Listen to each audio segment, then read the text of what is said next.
భారత స్వాతంత్ర సంగ్రామంలో జలియన్వాలా బాగ్ మారణకాండ గురించి తెలియని వారు ఉండరంటే అతిశయోక్తి కాదు.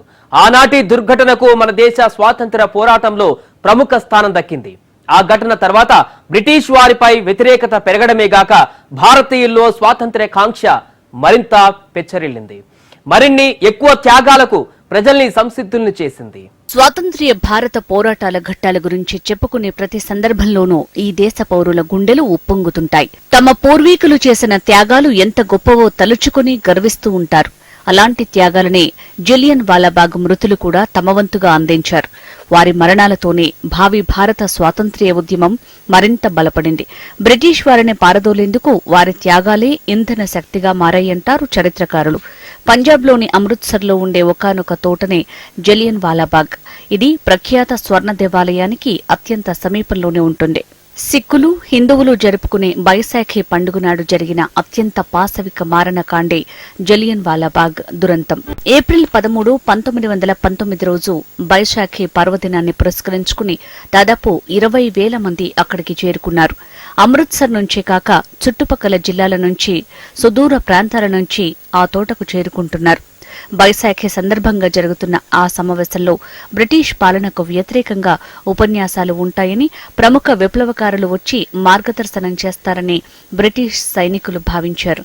ఇంత పెద్ద గ్యారింగ్ కోసం వచ్చే విప్లవకారులకు బుద్ధి చెప్పాలని భావించారు. ఇక్కడ చేపట్టే చర్యతో ప్రజలు కూడా విప్లవ కార్యక్రమాల్లో పాల్గొనకుండా చేయాలని బ్రిటిష్ సైనికులు పథకం వేశారు. జనరల్ డయ్యర్ ఆదేశాలతో అత్యంత పాశవికమైన చర్యకు దిగారు బ్రిటిష్ సైనికులు. తోటలో సమావేశమైన నిరాయుధులైన మహిళలు, పురుషులు, పిల్లలపైన విచక్షణారహితంగా కాల్పులు జరిపారు. ఏకబిగిన 10 నిమిషాల పాటు ఈ కాల్పులు జరిగాయంటే బ్రిటిష్ సైనికులు ఎంత కుట్రపూరితంగా ఆ దారుణానికి ఒడిగట్టారు అర్థం చేసుకోవచ్చు. జలియన్ వాలాబాగ్ లో ఏకబిగిన 10 నిమిషాల పాటు 1650 రౌండ్లు కాల్పులు జరిపారు. 379 మంది అక్కడికక్కడే మరణించారు. ఆ 379 మందిలో 337 మంది పురుషులు, 41 మంది బాలురు, 6 వారాల ఓ పసికందు కూడా ఉన్నారు. కాల్పులతో అక్కడి నుంచి తప్పించుకునేందుకు ప్రయత్నించి ఎటూ వెళ్లలేక, మార్గం లేక అక్కడున్న బావిలో దూకేశారు చాలామంది. వాళ్లంతా ఆ బావిలో పడి సజీవంగా ప్రాణాలు కోల్పోయారు.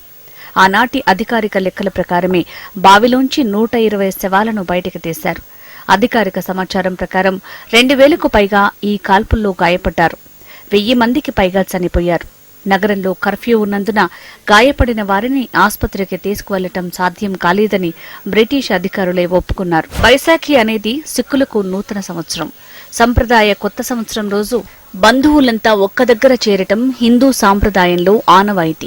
ఆ వేడుక కోసం హాజరైన వేలాది మందిపై ఒక్కసారిగా బ్రిటిష్ సైనికులు గుళ్ల వర్షం కురిపించారు. తోట నుంచి బయటికి వెళ్లే వీల్లేకుండా జనరల్ డ్రయ్యర్ ఆదేశాల మేరకు గేట్లు కూడా మూసేశారు. ఆనాటి లెఫ్టినెంట్ గవర్నర్ ఆదేశాల ప్రకారమే గేట్లు మూసేశారని విప్లవకారులు భావించారు. ఆనాటి సమావేశానికి హాజరైన ఎవ్వరూ కూడా ప్రాణాలతో బయటికి వెళ్లరాదనేది బ్రిటిష్ వారి కుట్ర. సమావేశానికి వచ్చిన ప్రజలు తెల్లదొరల పాలనకు వ్యతిరేకంగా, పాశవికమైన రౌలట్ చట్టానికి వ్యతిరేకంగా నినాదాలు చేయటం ప్రారంభించారు. దీంతో అక్కడి సైన్యాధికారి కాల్పులకు ఆదేశించాడు. అందుకే కని విని ఎరుగని మారణకాండకు దారితీసింది. జలియన్ వాలాబాగ్ ఉదంతంపై విచారణ జరపడానికి హంటర్ కమిషన్ ఏర్పాటు చేశారు.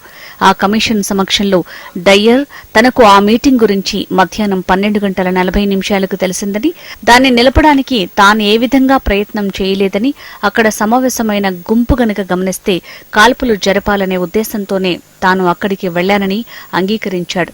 బహుశా కాల్పులు జరపకుండా గుంపును చెదరగొట్టడం సాధ్యమయ్యుండొచ్చునేమోనని భావిస్తున్నానని, కాని వాళ్లంతా తిరిగి వచ్చి తనను అవహేళన చేసేవారేమోనని, అప్పుడు తాను చేతగాని వాడినై ఉండేవాడినని హంటర్ కమిషన్ ముందు లోగుట్టు విప్పాడు డయ్యర్. ఈ ఘటనతో భారతీయుల మీద బ్రిటిష్ వారికి ఎంతటి ద్వేషం ఉండేదో అర్థం చేసుకోవచ్చు. అందుకే హంటర్ కమిషన్ విచారణ తర్వాత తెల్లోళ్ల మీద తీవ్రమైన వ్యతిరేకత పెల్లుబికింది. అలా జలియన్ వాలాబాగ్ ఉదంతం భారత స్వాతంత్ర్య సంగ్రామానికి అవసరమైన ఎంతో ప్రేరణాశక్తిని అందిస్తుంది. భారత స్వాతంత్ర సంగ్రామంలో ఎందరో వీరులు నేల కొరిగారు. తమ తదుపరి పోరాటాన్ని భావి తరాలకు అందిస్తూ పోరాట కాగడ ఆరిపోకుండా కాపాడుకున్నారు. వారి త్యాగాల ఫలితంగానే ఇవాళ భారత జాతి స్వేచ్ఛా వాయువులు పీలుస్తోంది. అలాంటి పోరాట వీరుల్లో పంజాబ్కు చెందిన ఉద్దమ్ సింగ్ ఒకరు. భారతమాత దాస్య శృంఖలాలు తెంచేందుకు ఎంతో మంది అమరులయ్యారు. బానిసత్వాన్ని మించిన నేరం మరొకటి లేదనే భావన ఆనాటి విప్లవకారుల్లో తీవ్రంగా ఉండేది. అందుకే దేశం కోసం ఎంతమంది బ్రిటిష్ సైనికులనైనా చంపేందుకు వారు వెనుకాడలేదు. ఆ కోవలోకే వస్తాడు సర్దార్ ఉద్దమ్ సింగ్. జలియన్ వాలాబాగ్ పేరు చెప్పగానే వందలాది మంది మరణానికి కారకుడైన డయ్యర్ పేరు, ఆ వెనకే డయ్యర్ను చంపి ప్రతీకారం తీర్చుకున్న ఉద్దమ్ సింగ్ పేరు గుర్తుకొస్తాయి. జలియన్ వాలాబాగులో దారుణ మారణకాండకు తెరతీశాడు జనరల్ డయ్యర్. 1919 ఏప్రిల్ 13న వైశాఖి ఉత్సవాన్ని పురస్కరించుకొని ఆ తోటలో గుమిగూడిన వేలాది మంది ప్రజల్ని సామూహికంగా చంపేందుకు పథక రచన చేశాడు. బ్రిటిష్ ప్రభుత్వ దమన నీతికి వ్యతిరేకంగా నినాదాలు చేస్తున్న ప్రజల తీరును డయ్యర్ జీర్ణించుకోలేకపోయాడు. అందుకే ఆ మైదానానికి ఉండే గేట్లన్నీ ముందుగా మూయించేశాడు. జలియన్ వాలాబాగ్ నుంచి బయటకు వెళ్లాలంటే ఆ మైదానం చుట్టూ ఇరుకైన సందులే ఉంటాయి. ఆ ఇరుకైన సందుల్లోంచి కూడా వెళ్లే అవకాశం లేకుండా ప్రజలెవరూ ఎటూ వెళ్లలేరని నిర్ధారించుకున్నాక సైన్యానికి కాల్పుల కోసం ఆదేశించాడు. దీంతో ఒక్కసారిగా వందలాది మంది సైనికులు అక్కడ గుమిగూడిన ప్రజల మీద బుల్లెట్ల వర్షం కురిపించారు. ఇలా ఒక్క వేటులోనే వందలాది మందిని పొట్టన పెట్టుకున్నాడు డయ్యర్. జలియన్ వాలాబాగ్ ఉదంతం భారతీయుల్లో తీవ్రమైన ఆగ్రహవేశాలు రగిలించింది. ఎలాగైనా సరే డయ్యర్ను చంపేయాలన్న కసి బయలుదేరింది. డయ్యర్ను చంపడమే తన లక్ష్యంగా నిర్ణయించుకున్నాడు సర్దార్ ఉద్దమ్ సింగ్. ఉద్దమ్ సింగ్ పంజాబ్ లోని సంగ్రూర్ జిల్లా సునన్ తెహసీల్ కలన్ అనే గ్రామంలో జన్మించాడు. భగత్ సింగ్ విప్లవ భావాలతో బాగా ప్రభావితుడైన ఉద్దమ్ డయ్యర్ను చంపి భారతీయుల పౌరుషాన్ని తెల్లోళ్లకు చూపాలని నిర్ణయించుకున్నాడు. లండన్లో చదువుతున్న కాలంలోనే ఉద్దమ్ సింగ్ భారత విప్లవకారులతో టచ్లోకి వెళ్లాడు. గదర్ పార్టీలో చేరి విప్లవకారులకు ఆయుధాలు సమకూర్చడం, బ్రిటిష్ వారి మీద పోరాటానికి పథకాలు రూపొందించడం, కీలకమైన బ్రిటిష్ అధికారులను మట్టుబెట్టడం, ఇలా పలు కీలకమైన పనుల్లో ఉద్దమ్ తలమనుకలే ఉండేవాడు. జలియన్ వాలాబాగ్ ఘటన తర్వాత డయ్యర్ను చంపడానికి ఎన్నోసార్లు రెక్కీ నిర్వహించాడు ఉద్దమ్. అయితే డయ్యర్ సమీపంలోకి వెళ్లేందుకు అవకాశం చిక్కలేదు. డయ్యర్ను ఎడతెగకుండా వెంటాడుతున్న ఉద్దమ్కు ఆ అవకాశం 1940లో చిక్కింది. మార్చి 13న లండన్లోని క్యాక్స్టన్ హాల్లో ఈస్ట్ ఇండియా అసోసియేషన్ మీటింగులో మాట్లాడేందుకు డయ్యర్ హాజరయ్యాడు. అయితే డయ్యర్ను వెంటాడుతున్న ఉద్దమ్ ఆ అవకాశాన్ని ఉపయోగించుకుని క్యాక్స్టన్ హాల్లోకి ఎంటర్ అయ్యాడు. వేదికపై మాట్లాడుతున్న డయ్యర్కు అతి సమీపంలోకి వెళ్లగలిగాడు ఉద్దమ్. డయ్యర్ ఉపన్యాసం పూర్తి కాగానే ఏమాత్రం ఆలస్యం చేయకుండా చాలా క్లోజ్డ్ రేంజ్ నుంచి డయ్యర్ మీద కాల్పులు జరిపాడు. ఉద్దమ్ జరిపిన 2 రౌండ్ల కాల్పుల్లో ఒక బుల్లెట్ డయ్యర్ కుడివైపు ఛాతీ గుండా గుండెల్లోకి దూసుకుపోయింది. దీంతో డయ్యర్ అక్కడికక్కడే చనిపోయాడు. డయ్యర్ను చంపాక ఉద్దమ్ ఎక్కడికి పారిపోలేదు. నేరుగా వెళ్లి బ్రిటిష్ అధికారులకు లొంగిపోయాడు. ఈ ఘటనతో భారత స్వాతంత్ర్య పోరాటం మరో మలుపు తీసుకున్నట్టయింది. డయ్యర్ను చంపడానికి ఉద్దమ్ దాదాపు 22 ఏళ్లు వేచి చూడాల్సి వచ్చింది.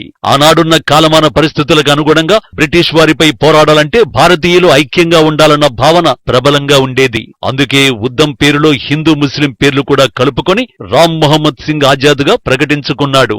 ఉద్దమ్ త్యాగానికి దేశభక్తికి మెచ్చుకొని అతని షహీద్ ఏ ఆజం అంటే వీరులలో మొదటివాడు అంటూ వ్యవహరిస్తారు. భారత స్వాతంత్ర్య పోరాటం 20వ శతాబ్దపు మొదట్లో భగత్ సింగ్, రాజ్గురు, సుఖదేవ్ తో పాటు ఉద్దమ్ సింగ్ ని కూడా విప్లవ సేనానులుగా భావిస్తారు. వీరందరినీ బ్రిటిష్ ప్రభుత్వం ఆనాడే భారతదేశపు మొదటి మార్క్సిస్టులుగా పేర్కొనడం విశేషం. విచారణలో డయ్యర్ మరణానికి ఉద్దమే కారకుడని తేలాక 1940 జూలై 31న ఉద్దమ్ని ఉరితీసింది బ్రిటిష్ ప్రభుత్వం.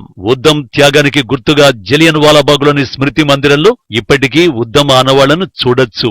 కోర్టు విచారణలో ఉద్దమ్ అభిప్రాయాలు ఆనాటి స్వాతంత్ర్య పోరాటానికి ఎంతో పనికొచ్చాయి. డయ్యర్ను తానే హత్య చేశానని, అతన్ని చంపదగినంత తప్పు చేశాడు కాబట్టి చంపానని ఎంతో ధైర్యంగా చెప్పుకున్నాడు. నా ఆత్మను చంపినందుకు డయ్యర్ మీద ప్రతీకారం తీర్చుకోవడానికి 21 ఏళ్లు వేచి చూశానని ప్రకటించుకున్నాడు. డయ్యర్ను చంపడం తన బాధ్యతగా పేర్కొన్నాడు. మాతృభూమి కోసం మరణించడం కన్నా గొప్ప గౌరవం ఏమీ ఉండదని చెబుతూ తెల్లదొరల్ని తెల్లబోయేలా చేశాడు. ఇలా డయ్యర్ను చంపడం ద్వారా భారతీయుల ఆత్మలు శాంతించాయని, ఆ ఘనకార్యం ఉద్దమ్ సింగ్ చేశాడని విప్లవకారులంతా వేనోళ్ల పొగిడారు.